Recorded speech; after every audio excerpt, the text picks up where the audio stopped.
Let's get some analysis on what's happening between Algeria and Morocco by bringing in Umberto Profazio. He's an associate fellow at the International Institute for Strategic Studies. He's joining us from London. Umberto, thank you very much for being with us here on TRT World. So the airspace has been closed, and is this over two regions in both countries that are of interest to both, Kabyle and the Western Sahara? Yeah, I think that tensions have been run high since last November. We have to take a step back before the announcement of the normalization agreement between Israel and Morocco. And the frozen conflict in Western Sahara started to melt down immediately after the announcement by the United Arab Emirates that they were opening a consulate in Laayoune, which is in Western Sahara. And so they implicitly recognized the Moroccan sovereignty over Western Sahara. This is the start of a geopolitical shift that are still causing consequences for the region.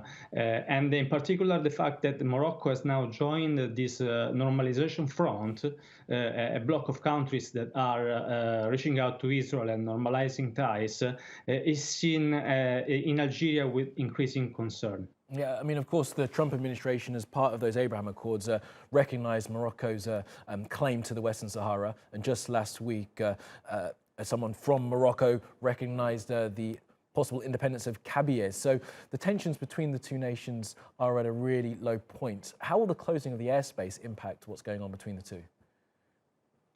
I think that the airspace is one of the component. I think for me, it's most worrying the fact that Algeria has decided to is considering not renewing the extension of the Maghreb-Europe gas pipeline, which has been announced last week, and it ensured Spain of the supply of gas through another pipeline, which is called Med gas.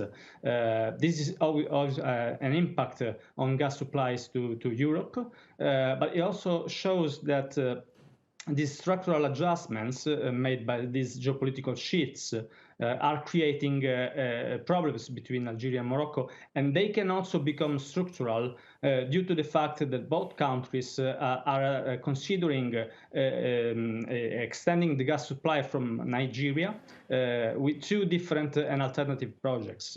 So if we consider these geopolitical shifts and the normalization agreements, as well as oil politics, we have the risk of this divide in the region becoming structural and permanent. Yeah, and finally then on that, Umberto, it's a diplomatic rift at the moment. You mentioned some of the issues to do with resources, but I do wonder, with both nations having breakaway groups within them, deemed terrorist groups, just how close to the risk of armed conflict between the two are we at this point? I think we are not reaching this point yet. In the last issue of the Armed Conflict Survey of the International Institute for Strategic Studies, we identified the Western Sahara as a possible future conflict hotspot. There has been, of course, the announcement of the end of the ceasefire in October. There have been some sporadic clashes between the Polisario front and the Forces Armées Royales, the Moroccan army. Interestingly, the use of drones for the first time in March, if I'm not wrong.